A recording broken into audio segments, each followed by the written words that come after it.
Yes, happy birthday. First of all, let me let me introduce myself. My name is Reverend Mary Ferris, and my greatest joy is being the grandmother to my 3 grandchildren. They are wonderful. But the second greatest joy is being involved in the children's ministry here at Pilgrim. I want on my tombstone, she taught Sunday school until the day she died. So you'll have to run me out of here. I almost titled this sermon Amazing Grace because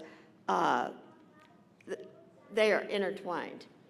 But as our reader noticed, Jesus' love of children was recorded in all 4 Gospels, and it comes with blessings and warnings. And the ocean should be full right now, right? But one aspect of Jesus' teaching we're going to focus on today is what he meant. What did he mean when Jesus said we're supposed to come like children? We're supposed to become like children. Well, if you're not around children, it's hard to become like one. And this concept will be explored throughout our discussion today. An ancient African proverb made famous by Hillary Clinton was, you can repeat it with me, it takes a village to raise a child. In other words, the entire community is responsible for providing loving, meaningful environment for the children. But conversely, what happens when that community is indifferent, apathetic, too busy, too worried, or just abusive? What happens to that child? Well, the results are predictable, but the village receives the consequences. We have a wonderful person, you're all wonderful, but Suzanne Heckman, who also teaches Sunday school, she works with a parole board. And she was telling me about some of the cases that she works with. And she wrote me a letter about Robert. Now, Robert is not his real name. But she said she noticed that what she does is coordinates the parole hearings. And she gets all the paperwork together, and she interviews the inmates. And she says almost all of them enter the system in the early teens or 20s. And now, years later, they're coming to the parole hearings.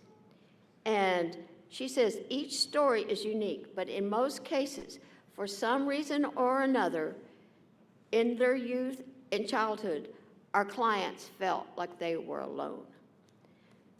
Robert was adopted at birth, and this was the late 1950s, so I can tell you how old he is, 40s, because that's how old I am.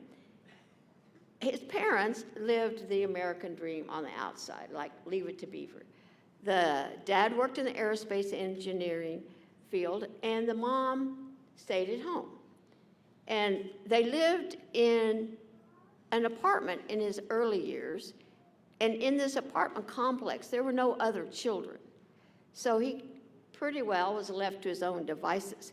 But then the family was able to move into their brand new custom-built home, and the neighborhood was full of children. But being the newcomer, never being around other children, he was immediately picked on and bullied. And somehow Robert did not feel like he could talk to his parents about this, but he had his dog. But then his dog disappeared. And you can imagine the grief. Every Sunday, I ask for prayers from the children, and I guarantee it's either I want a dog or their dog's health. Dogs are so loving for children. So this is one of his first breaks with society. And then he went to Catholic school, in which he got kicked out for his behavior. And then he went to public school, but he was behind 1 year, so this embarrassed him. And he predictably was picked on by the bullies. And then he was sent to special school. And this again further isolated him. He was tested and he was of normal intelligence, but he was just behind. And of course, he became tougher and meaner himself. And he began to skip school as predicted, because who loves school? I did, but anyway. But his first crime that sent him to prison for 3 weeks was over parking tickets, or traffic tickets. And his father refused to bail him out, saying, you need to learn your lesson. Well, he learned a lot of traumatic lessons in just 3 weeks. And when he came out, he was meaner and tougher than ever. He began to do, with his little gang he was involved in, do petty crimes, and he was caught and sent to the juvenile hall. Well, this is a one-way ticket to prison, right?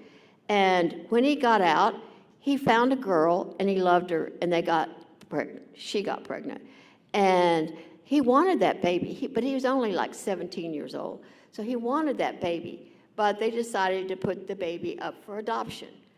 Again, another chance that passed him by, and he felt guilty, broken, further alone. He had a lot of anger towards women, and some of you remember this. He went on a abusive streak with women that terrorized San Diego for 3 years. So he was a serial abuser, and he finally was caught when his victim died, and he went to prison for life. And he's now coming up, he's probably 76 to 80, because that's how old I am, and he's finally coming up to parole, and he works with the younger inmates, and he tells them to be kind, to be loving, and to reach out to your families. This is a case of amazing grace. He's not too lost, not too late for him. He was lost, but now he's found. Now, I want to turn to another story about the community, and one in which we find that loving a child not only transforms the child, but the village as well. The following example, and I'm going to plug my book, which hasn't been published, but anyway, that I wrote about my experiences in Romania, called Growing Up, Getting Out, How to Escape the Romanian Orphanage System. But you can just say any orphanage system. And this was in Tulcea, Romania. The program I worked with is called Noroc, and it means God bless you in Romanian. And it achieved amazing results by organizing the children into small groups. And then each small group had an adult leader, and they did excursions into town. They did service projects, especially with the elderly. They did educational opportunities, and usually found themselves ending up at a pizza parlor. And pizza and youth, it's youth ministry 101, right? And at first, many of the pizza parlors would not accept the youth from the orphanage. They said they're dirty, they're full of germs. Or if they did, they'd bring you the pizza, but no silverware, no plates, nothing to drink out of. Well, one time we discovered that there was a restaurant called the Trident, and it's the nicest restaurant in town. Upstairs and downstairs was a pizza parlor. So we asked them, could we come in and have pizza? And they said, of course. So guess where we went? Every week. But it was a different group every week. Well, some people, one man came up to me and says, I bet your donors don't know that you're always taking these kids to eat pizza. Well, they did, and I was guilty. I did. Well, this became a regular hangout for the kids. And one day, it was very cold, and we had taken some of the younger kids out to look at the Christmas lights at the town square, and we had a blizzard come in. And these children were not dressed or ready for this, and our transportation had been arranged, but it was like going to be 2 hours later. So I went to the owner of the Trident, and I said, can we come in and get warm? And he said, of course. And he took us upstairs to the elegant fine dining restaurant. And I told him, well, we want hot chocolate and cookies.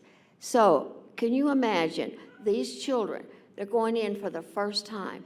The classical music was playing. There was oil paintings on the walls.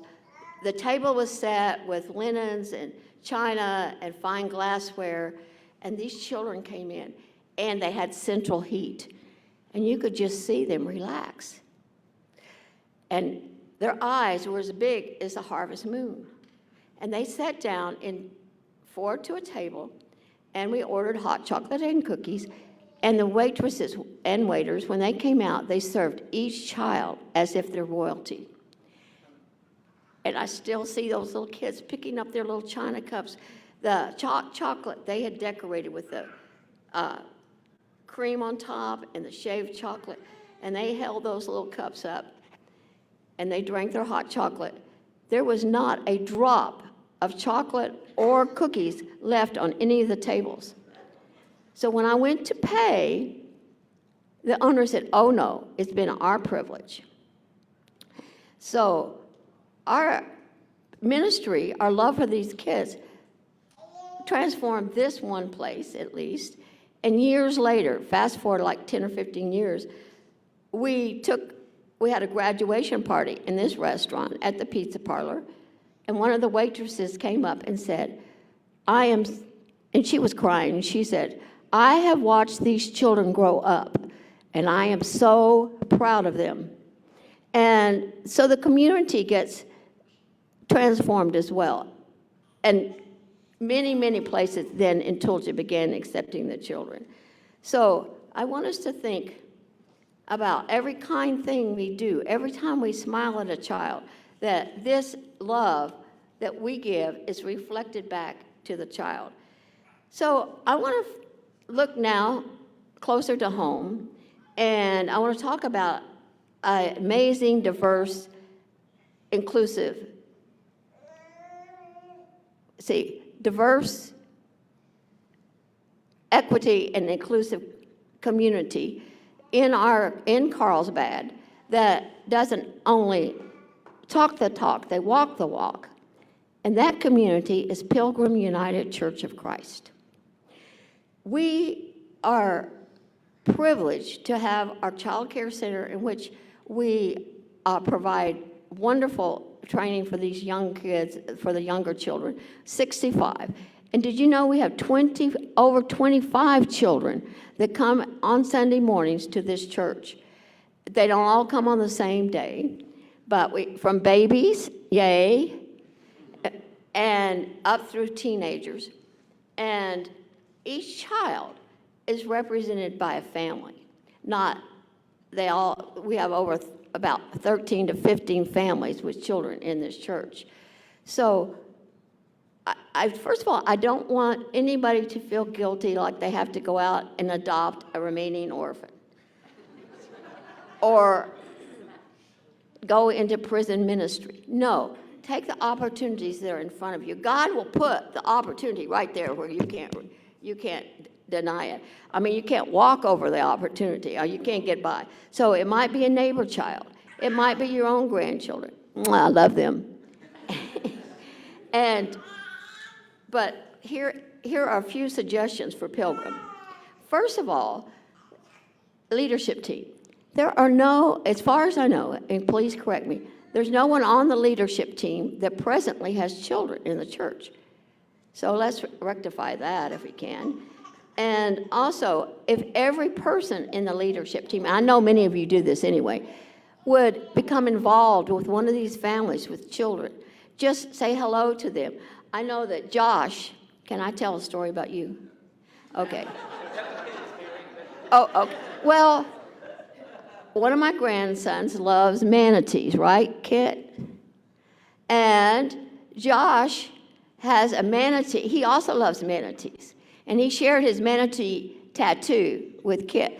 Now, Kit's dream in this world is to go to Florida to see the manatees. So that's the little things that you can do to try to make connections with the children. And And the other thing is, and this is a minute for mission for stewardship, children and families, they take money. And because we haven't had a lot of children in the past few years, we certainly need to provide extra funds for this. And the fellowship committee needs to be expanded to plan more events that involve the families into the larger congregation. We already do a pretty good job at this, by the way, but we could do more. And a simple thing we could do every Sunday is to have a children's table during fellowship with child-friendly snacks, because children and food go together. Well, adults and food too. But be praying for the calories, okay?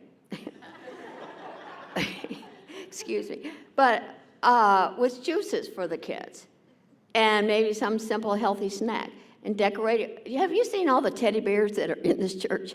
We had a giant one, and we have one back over here, I think. Somebody brought one. And so decorate it with stuffed toys. This would allow the children to feel included, and then allow more of us to go up and introduce ourselves. And then it would give the families a breather so they could enjoy fellowship. And absolutely, this should not be relied upon the paid staff. So the education team, we have a wonderful, wonderful team, but it needs to expand because we need a nursery and a toddler. Mom, am I not right? We do have a nursery set up, but the parents have to man the nursery. But the toddler, we need a toddler's class. Now, Suzanne Heckman, boy, she's going to hate me for today. She stepped forward a few months ago and began a fabulous class for the older elementary, and they love it. But we need another class for toddlers. And we have a 2-adult policy here. So even though we have 2 paid adults already, Sarah and Katya, who are fabulous, we need at least one more regular volunteer for the toddlers. And the worship team. Thanks to Terry and to Sarah for bringing children into the music ministry. I love our music ministry here. But children and youth could be incorporated in many other ways. And another thing that might take a while to get off the ground is to provide childcare for choir practices, adult Sunday school, and other events. This means expanding our paid child caregivers from the 2 ones that we have, and because they cannot be available at all times. And then up to each one of you sitting here, you can engage and talk and relate to the children and their families. So I challenge, I know my grandchildren back there, so you can, each one of you, and there's other children still in church, right? So, and there'll be other children coming out from their Sunday school. So everybody talk to one of them. Just say, hi, I'm so-and-so. And they might go, woo, but it's okay. But if the children are regularly included, then you will be entering heaven like a child. And children don't need much. They just need food, fun, activities, and warm adults to be around them. But isn't that what adults need as well? And I think this, again, this is the meaning of become like a child. And we are set free when we do this. And I would like to close with the words of Robert, who's facing his parole hearing. Be loving, be kind, and reach out to your families. Amen. Amazing Grace.